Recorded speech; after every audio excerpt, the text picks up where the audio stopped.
Hello friends, how's it going? It's me, Betty Jean. In today's video, I am here again with another anti-haul. We are going to roast some products, talk about some things that are coming out that I'm simply not interested in, whether I'm trying to maybe just talk myself out of it or I just simply hate it. Although I think this time it's just I simply hate it and can't get behind it. As always, I initially got this anti-haul video idea from Abby Williamson, who got her video idea from Kimberly Clark. I'll have both of their channels down below. Please go check them out if you haven't already. Before we get into the anti-hauling, I did of course film this look. It should already be up on my Instagram and TikTok by the time this video goes up. And as far as my accessories, I just have this choker. I got it at a local shop in Orlando called Prometheus Esoterica years ago.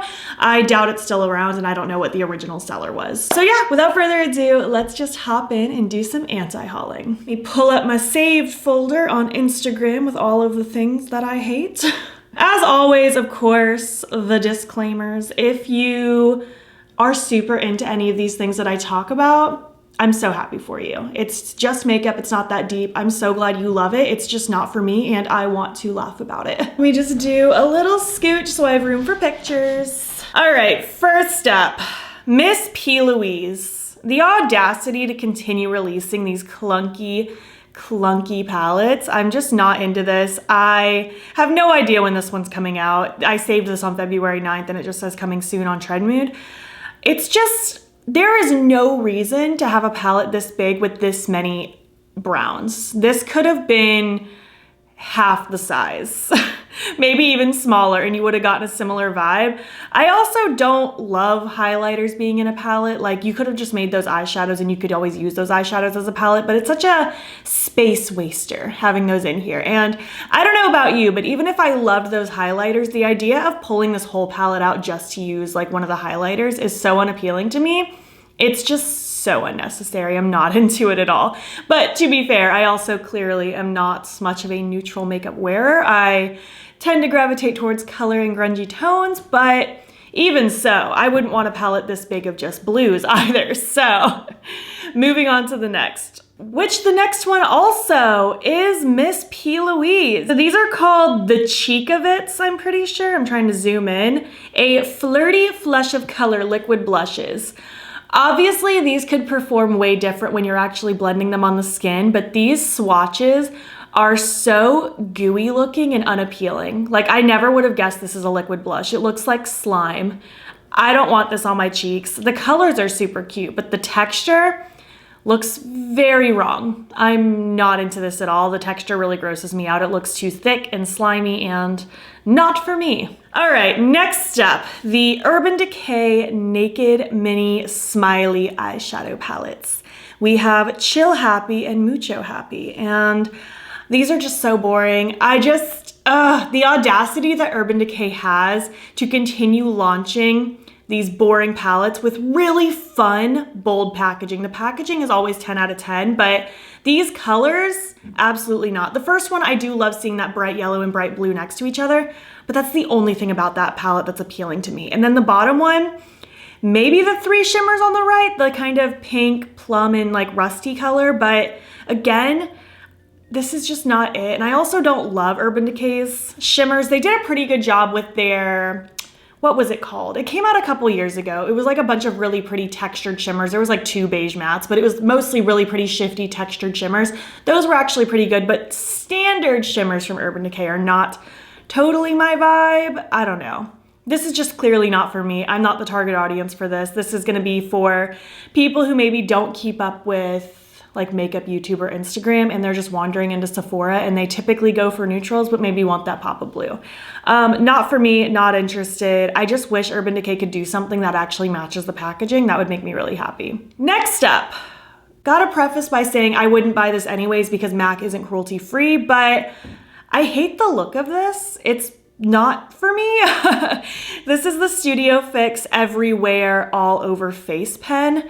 This just doesn't seem practical. Like, just give me a wand or a doe foot, or honestly, just put it in a pot and I'll use a brush. Like, I don't want this little clicky pen. That's gonna get so messy. It always gets goo all over the outside. It looks so unappealing.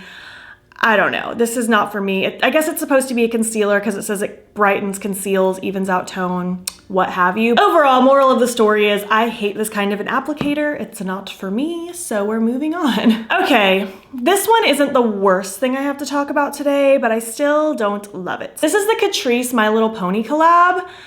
I just feel like it wasn't quite enough. I feel like no My Little Pony collab will beat the ColourPop one that came out a million years ago, back when ColourPop was barely doing palettes. That was such a cute palette, but this one, there's just something about it. I feel like the colors, I don't know, it's just pastels and brights, which obviously you could argue that that's what the My Little Ponies are, but I don't know, there's just something about this that I don't like. I think it's a little boring. It's very kids makeup, kind of Claire's-y.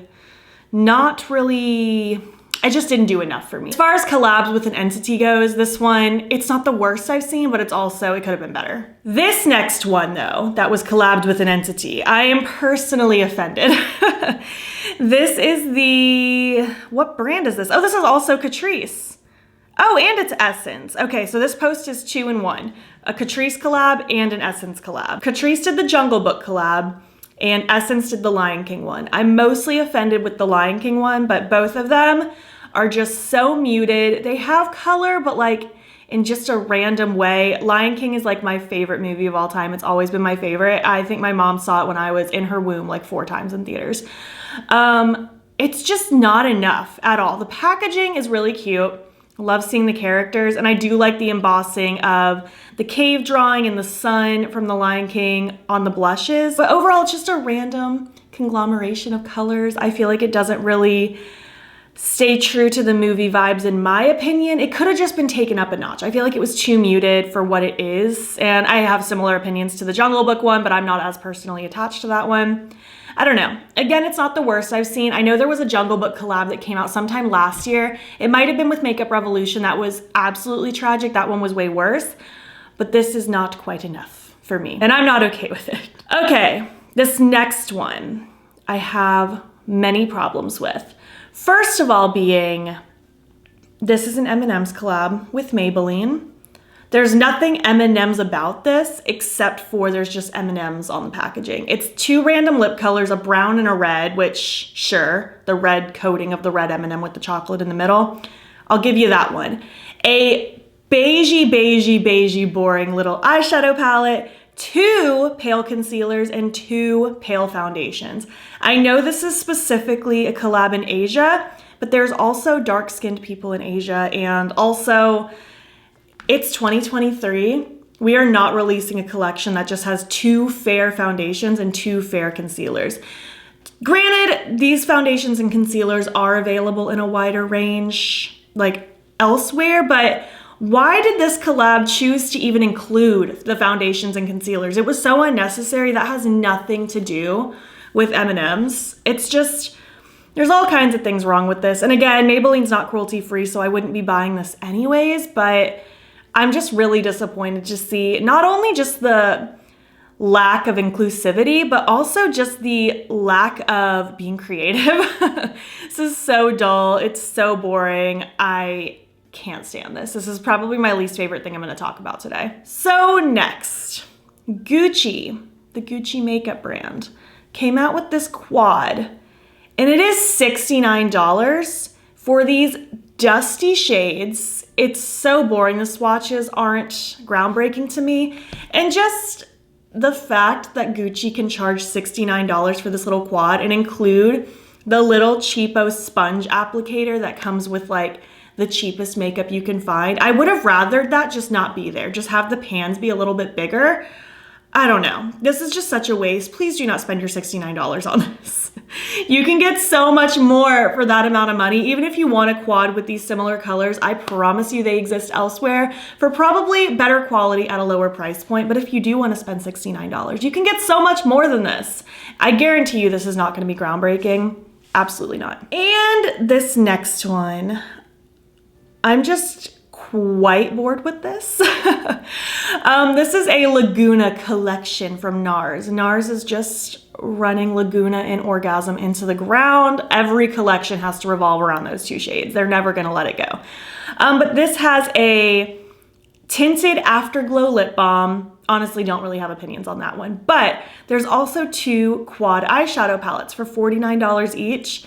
You do get a steal of a deal, saving $20 compared to the Gucci one. But it's just this quad of boring shades. I think, yeah, the first one, I think it's Laguna Sunset, has 4 shimmers, and then the other one has 3 shimmers and then a beige matte. These are just so boring. They're so boring. The swatches look so dusty and unassuming. You can get so many beautiful, shifty shadows for the price of that. It's unreal. I just can't believe they have the, I keep saying audacity, but it's true. These brands truly do just have the audacity, and I'm getting heated about it.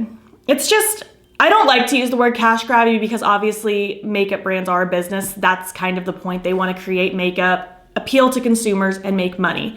But I just hate when it feels like there's no thought involved. It's just boils my blood. There's so many other things you could have done. Not even just in this Laguna sense, but multiple of these collections that I talked about today. And I don't know about you guys. I think a lot of you would agree, but I'd much rather see fewer releases, but more thoughtful releases. And I know that's not gonna happen with the way the makeup train is going. People want new things all the time, constantly, and makeup brands are continuing to feed into that. So it's just never gonna stop. If anything, it's gonna keep accelerating. But I just hate seeing these boring releases. It's so annoying. It's so pointless. We've been there, done that 500 times back in 2016, and I want to see more creativity. Thankfully, the indie brands are coming through. Most of these mainstream brands don't know what the hell they're doing anymore. And that about says it all. I'm gonna hop off my soapbox now.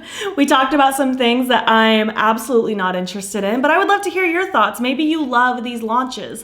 And some of these aren't horrible. Like the Lion King one, not the worst I've seen, but because I have such an emotional attachment to Lion King, I just wanted more from that. Like, had the packaging not been the way it was, I never would have gotten Lion King vibes, but some of these were really bad, and I just feel like brands need to step it up. Please and thank you. If you made it to the end of this video, why don't you leave some emojis that you hate? And if you like this video, please give it a thumbs up. It helps my channel out a lot. And if you're not already, you can follow me on my other socials. You can join the battybean fam. I am battybean on everything, Instagram, TikTok, and Twitter. And if you want, you can subscribe. If you want to see more of my videos, I'm posting most days here as well. Thank you so much for watching, and I'll catch you in the next one. Okay, bye. Kanade, do you want to come inside, dear? Do you want to talk about these products also? I'll let you in. Come on in. Oh, hello. Hi. You gotta pay the cat tax now. If you're gonna interrupt, you gotta show your face. Oh, now there's cat hair all over my existence. Oh, and now you wanna leave? You wanted to come in just to disrupt, and now you wanna go. Oh my gosh.